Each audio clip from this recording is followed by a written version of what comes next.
Winnipeg's regular season is winding down, and with only 5 games remaining, including a game against the Nashville Predators later today, obviously the Jets are, well, pretty darn good. But let's grade their season piece by piece, all on tonight's episode of Locked On Winnipeg Jets. You're Locked On the Hockey Jets, your daily podcast on the Winnipeg Jets. Part of the Locked On Podcast Network, your team every day.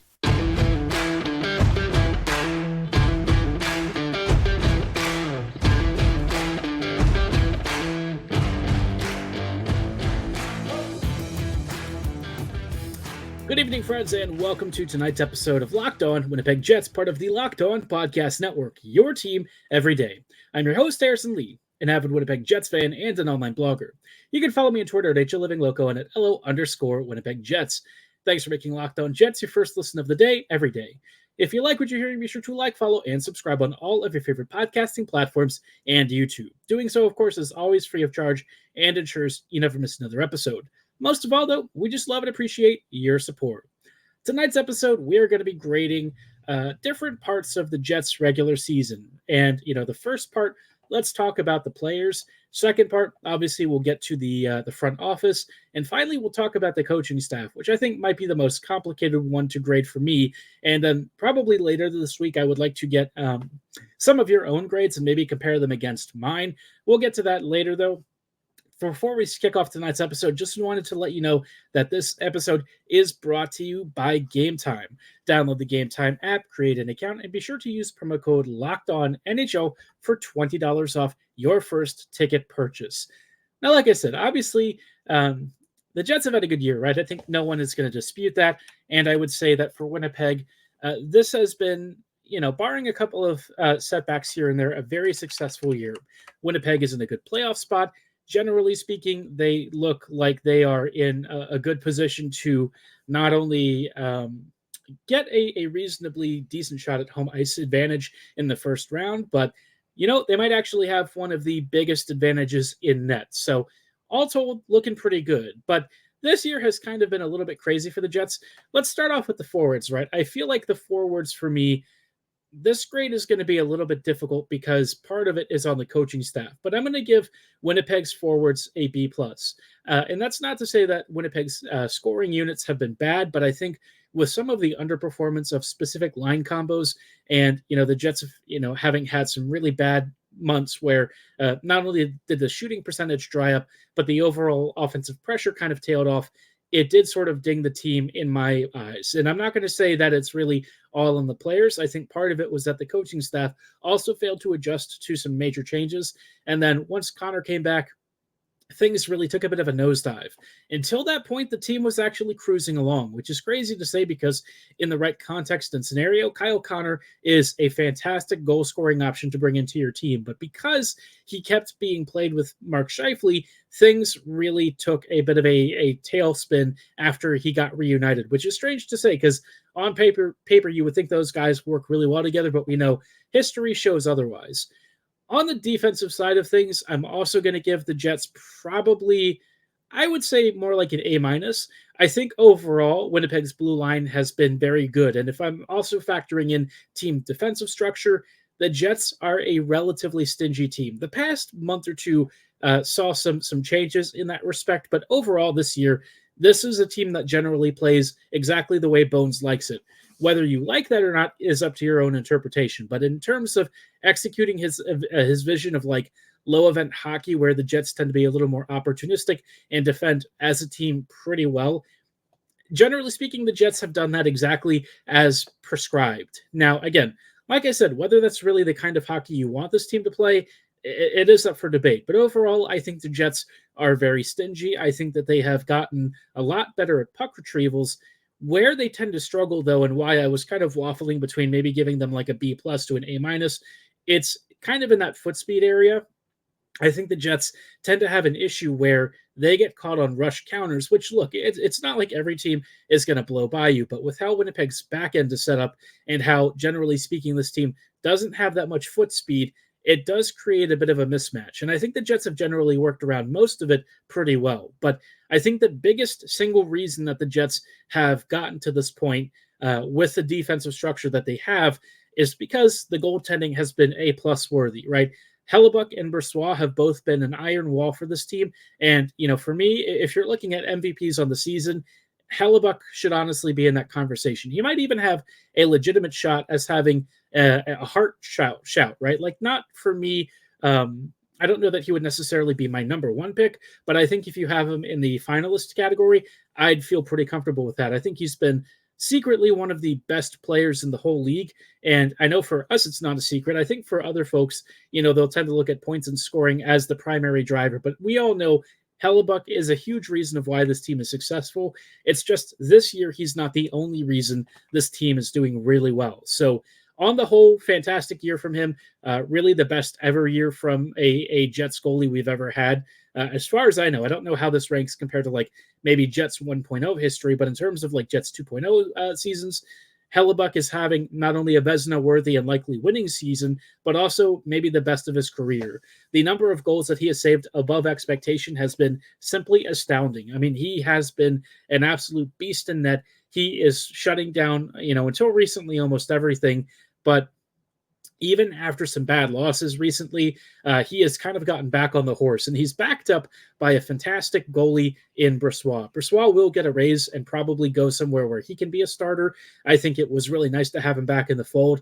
And as a guy who has eaten, in my mind, actually too few starts this year, he has honestly been one of the biggest acquisitions the Jets made in the offseason. And I'm not going to say that another goalie couldn't have replicated a similar level of performance, but given how good Brossoit has been, you just don't really worry about that, right? I think Bros has been more than worth the money. He has helped the Jets solidify really the best 1-2 tandem in the whole league. And I'm comparing that against Allmark and Swayman because that's really the bar. But Hellebuyck and Brossoit have been so good that that's the conversation and company that they're keeping. So an elite year from them.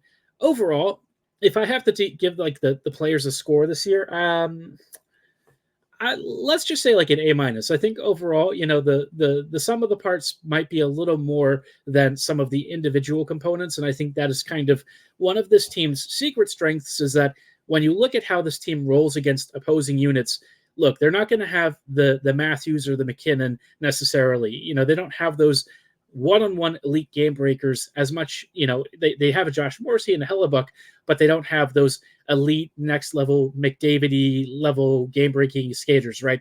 That's not really how this team is built. The Jets are deep though, and that depth has been enough to win in a number of close games. They have pulled off some huge upsets, and this team feels like it's starting to gel now that the top six has been given as close to an optimal arrangement as you get. And for Jets fans, that should be really exciting because all signs are kind of pointing towards this being a pretty deep playoff run if the Jets play their cards right. Now, again, like I said, the coaching staff does bear a lot of responsibility for this, and we'll talk about what I think of their season so far and what I'm kind of expecting in the postseason in just a little bit. Before we get ahead of ourselves and go too much further, though, I did want to shout out our friends and partners at Indeed. When you're drafting your fantasy team, do you ever wish you could handpick the best stars for your business team? Well, if you're building your talented roster, you need Indeed. Indeed is a hiring platform where you can attract, interview, and hire all in one place. Don't spend hours on multiple job sites looking for candidates with the right skills. With Indeed, they can help you find top talent fast, and they have a great suite of powerful hiring tools, including matching, assessments, and virtual interviews that can help you find your exact match in as little time as possible. For someone like me who has actually used Indeed when I was looking for work, I can personally attest to how easy it was to get job recommendations. And, they actually aligned my qualifications and work experience to these job listings. And it was very convenient because I got stuff that was relevant to me. And even if I saw things that weren't perhaps in my domain, they suggested it as a stretch, right? So it's really convenient. It's great. And over 3 million businesses worldwide use Indeed already. And I really think you should too, especially if you're trying to save money and make your operation as efficient as possible.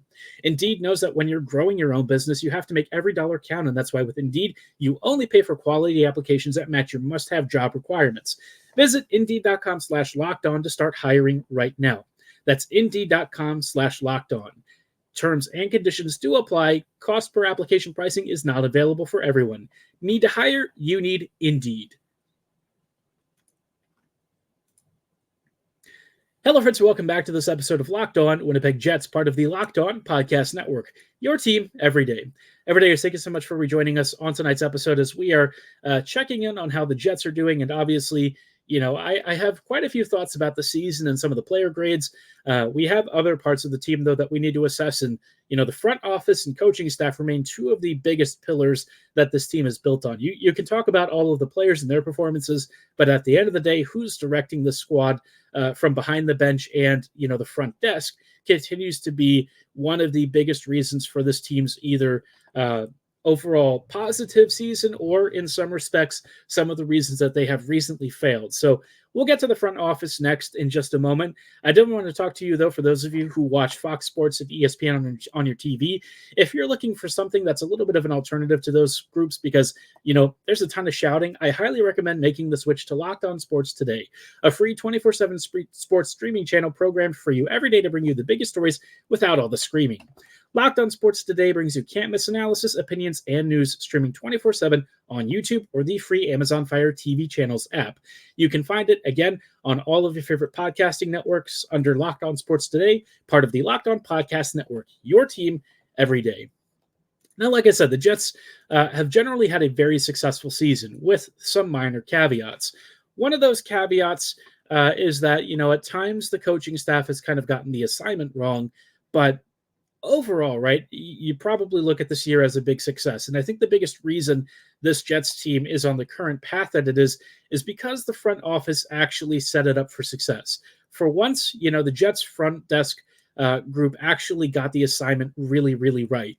And it's not like they didn't last year. I actually think, the acquisitions of Niederreiter and Nemesnikov at the time, they were slightly underwhelming, in part because the Jets were talking about being a bigger player in the playoff scene and really swinging for the fences.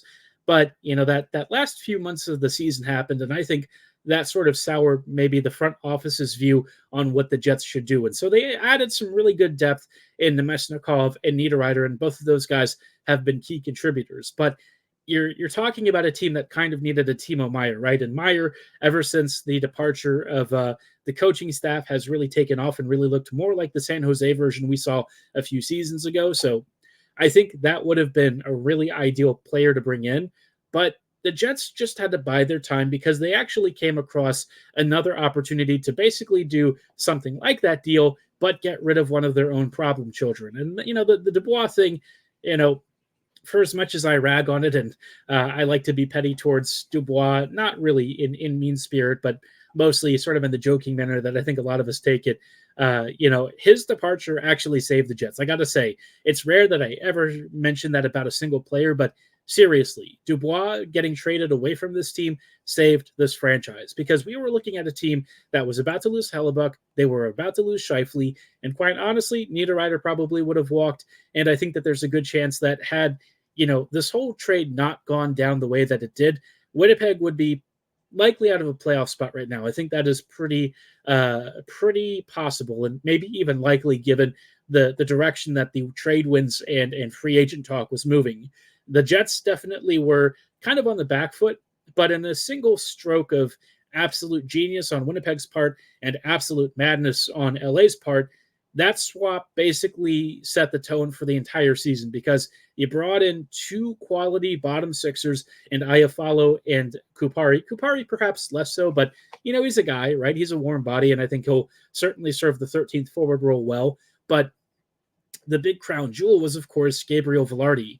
And then along with Velarde, you got Montreal's second rounder, which then became part of the Tyler Toffoli trade. So thinking about all of that, right, if you look at this whole trade in totality, and I don't know that I'm necessarily going to put it in that term specifically because you can only talk about the trade package when it happens, right?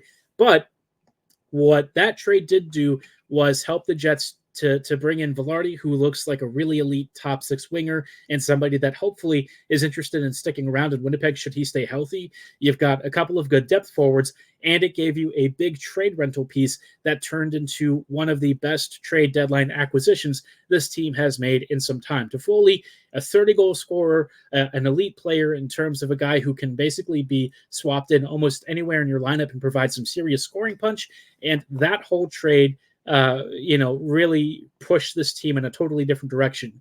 Had all of that not happened, Hellebuyck probably would be on another team right now, perhaps New Jersey.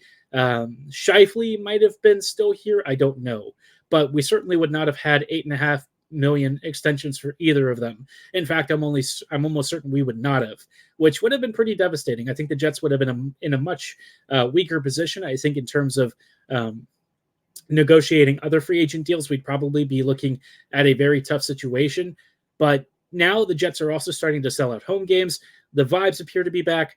And I think in a lot of ways, especially after the sourness of last season, what the front office did was basically pull this team out of the fire, retool on the fly. And you know what the craziest part about all of this is? When the trade deadline came around and they needed to swing for the fences, they reinforced this team in a couple of big ways. They brought in Monahan, they brought in Toffoli, and they brought in Colin Miller. And it only cost them essentially like a first and second rounder and some spare parts.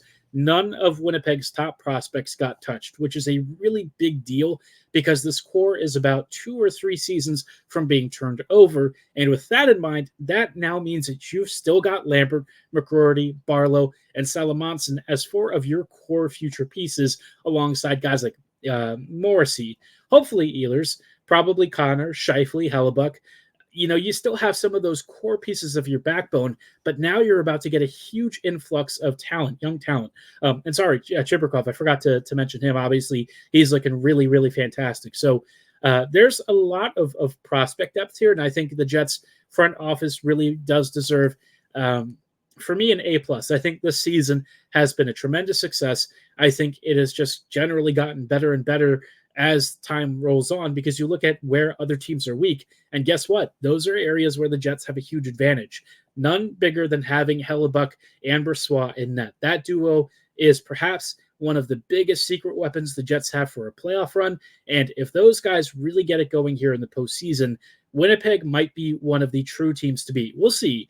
Playoff Hellebuyck has kind of been a little bit up and down recently, but you got to put faith in your number one man. And if he somehow struggles and has to maybe spend a little bit of time getting rest, Brossoit should be more than capable of handling the pressure. Bros has already shown really well this season. And I just feel like I'm feeling okay about the playoffs. Now that the top 6 is in a better position, I'm feeling generally excited for playoff hockey. But of course, Winnipeg still has business to take care of before then. 5 games left, and they definitely cannot slack off and look to, maybe kind of cruise through these next few weeks. They've got to get themselves in a playoff-ready state, be prepared for a very tough battle, because more than likely they're facing one of Dallas and Colorado, and each of those teams, despite having weaker goaltending, has an absolutely monstrous offense. So the Jets are in for a tough ride, but you know what? If you want to be the best, as I always say, you've got to beat the best, or at least somebody who looks as close to the best as you get in this league. And there are some amazing teams in the Central Division, I tell you. I'm just thinking the Jets might quietly be one of them, but we'll see how they do over the next few weeks. Now, the last group that I think is worthy of getting some letter grades, it's going to be the coaching staff. And this one is one of the most complicated because you have some really good parts of the coaching staff and some very bad ones. We'll talk about, you can already guess where I'm going with this. We'll talk about what the Jets coaching staff has done well and what they've really failed at this season in just a little bit. Before we go any further, though, I did want to shout out our friends and partners at Game Time. When it comes to buying tickets, a lot of you know how annoying it can be. You've probably used all sorts of services out there, and you got hit with surprise fees, mystery seats. Sometimes you don't even know where you're sitting. You're just blindly buying a ticket and hoping that you get an unobstructed view. Game Time totally understands your frustration. They've been through the same situations before with other ticket vendors. As customers themselves, they probably know exactly what it's like to go through this process, and they want to help save you time and money with killer last-minute deals, all-in prices, and even views from your seat. Game Time is so trusted that they are now one of the best options for buying MLB tickets. And if you want something more than just MLB games, they've also got hockey tickets, NBA tickets. They even have concerts and other fantastic events. For those of you who really like to try and get those last-minute flash deals, Game Time is a specialist in this. They also offer zone deals, so if you find the right section that's on sale, you can get a great discount on a really good ticket price or a really good ticket package. And of course, they also offer tons of guarantees, a full event cancellation protection, a lowest price guarantee, and more. So if you want to take the guesswork out of buying tickets, go with Game Time. Download their app, create an account, and again, be sure to use promo code LOCKEDONNHL for $20 off your first purchase. Terms apply. Again, create an account and redeem code LOCKEDONNHL for $20 off. Download the Game Time app today. Last minute tickets, lowest price guaranteed.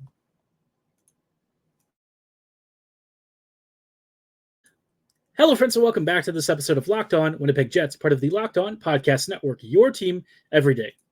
Every day, thank you so much for rejoining us on these closing thoughts as we are just briefly wrapping up some season grades for players and coaches and front office staff alike. Obviously, we talk about this, generally speaking, in larger groups.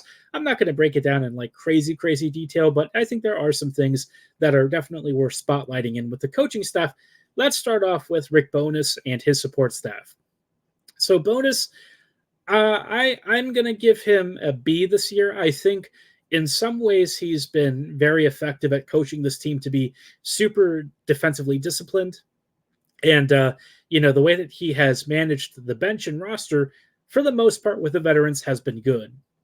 Where I really ding him, though, is in the handling of Perfetti and in some of the line combinations and pairings.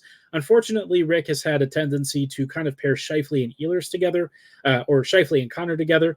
I wish it was just Scheifele and Ehlers. Scheifele and Connor, we know, is really the problem duo. And that guy, those guys, obviously they work really hard. And as much as it's, a strong effort from the both of them, they just don't work well together. And I think the coaching staff tried to force it way too many times when Connor came back from injury, which, all of us could see it wasn't working.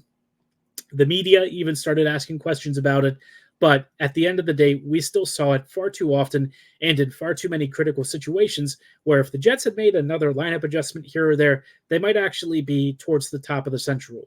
Not that they're far away from it right now, but the difference between, first and third right now is 5 points. And at this stage of the season, that's pretty much impossible to surmount. So, for all that Bones did get right this year, I think the biggest things that he has gotten wrong have held him back from reaching that elite level in the coaching sphere. But I will say, and this is the reason why maybe the score is not a little bit lower, is that he has started to round into form recently. I think he's made a couple of good decisions, a couple of good judgment calls, and so far,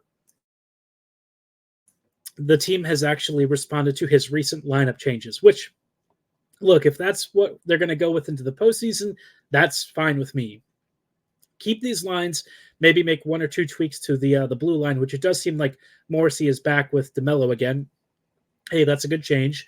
But, stick with these forward lines. Let the players show you why, all of us are clamoring for them to have these combinations together and stay together. I think it'll reward the coaching staff and kind of give them more evidence to keep going the current trajectory, right? I think that is a critical thing. Now, the part of the coaching staff that really gets the failing grade for me, and the only real failing grade of this whole team, it's got to be special teams, right? Whether it's the PK or power play, both sides of that coin have been atrocious this year. The PK, for whatever reason, really backed off the pressure this season compared to last year where I thought they were really aggressive. And look, it does get you in trouble once in a while, but it's a lot better than sitting back and letting teams just sort of dice you up with those cross-lot passes and those really high-danger opportunities. The Jets' PK far too often tries to either block shots or just invites pressure and hopes that Hellebuyck saves them. And that's really not a good recipe because Hellebuyck's save percentage on the PK isn't exactly that much higher than like league average. So that's a lot to ask of him. He's already such a beast at 5v5. Don't make his life harder. It'd also be nice if the PK had a good power play to rely upon so that, every time they concede, at least they have a good feeling that the power play can kind of even it up. Instead, the Jets' PP is basically Gabriel Velarde or nothing. And when Velarde is out, the PP is more often than not nothing. The power play has been one of the worst the Jets have ever had. It is ranked, basically since the start of the season in the bottom 5 or 10. And honestly, it's worse than the ranking. There are times where I watch this power play and I just don't understand what the instructions are or what even is being coached during their practice sessions, because no power play is as static and as unexciting and problematic as the Jets power play is. Maybe there are out there and I just haven't seen them yet, but generally speaking, especially with the talent on paper that the Jets have, their power play is inexcusably poor. I've seen Arizona and Chicago execute more movement off and on the puck than the Jets have with the man advantage, and that is kind of a concern. So, for me, if I'm looking at the coaching staff in totality, I will probably give this group probably the same grade that I'm giving. Well, actually, you know what? Because of the special teams, I might have to drop this down to like a B- or a C+. I think it's a little bit harsh, and I think it's a tough rating. But I think in part because Hellebuyck has been so good, some of these decisions haven't really made as much of a difference as they would on another team. But if this Jets roster wasn't as good and as deep as it is, make no mistake, I think some of these big coaching decisions that have put the Jets behind the 8 ball would actually really have some tangible impacts. I'm not going to say that it would be like enough to push the Jets out of the postseason, but I got to say, given what we know about this team and some of the line combinations and some of the tactical choices and deployment in late game situations, I can't really say that this team would be where it is now, top 3 in the Central, and certainly within striking distance of perhaps even achieving that Central Division crown. The Jets would probably not be sniffing that if this roster was even just a little bit more average, because this team definitely doesn't have a lot of margin for error, and I think that is where the coaching staff at times has put the team in a really tough spot. But thankfully, like I said, they figured a few things out recently, and I am just hoping that as we approach the playoffs, they continue to keep rolling these lines, make a few needed adjustments. But you know what? So far, things are looking pretty good. 3-game winning streak and a chance to continue it against Nashville later this evening. So cross your fingers for a big Jets win. I know that there was some rumors today, or not even rumors, but also just the media sort of needling bones about the lack of offensive production from the first line. First off, the first line's doing fine. You got to stop thinking about points and scoring. There are other ways for that line to dominate control of the game, and they have been very good so far. Second off, I just think it's time for the Jets to really get ready for the playoffs. And hopefully, on tomorrow's episode, I've got a big Jets win in Nashville to tell you about. Winnipeg really needs to exercise their playoff opponent demons, and I think beating up on the Preds, who have been a little bit more mediocre the past few weeks, would be a good step in doing so. But let me know how you think about the Jets' grade so far. I'm going to put out polls on Twitter probably in the next day or so. Be sure to vote on those, and let me know how you're feeling about some of these big questions with the team and your overall season grades. But like I said, for tonight's episode, that is going to be all the time that we have. I thank you so much for making Locked On Jets your first listen of the day every day. I'll see you back here tomorrow for Jets versus Preds coverage, so don't go anywhere. Be sure to like, follow, and subscribe. And as always, have a great night, and go Jets go.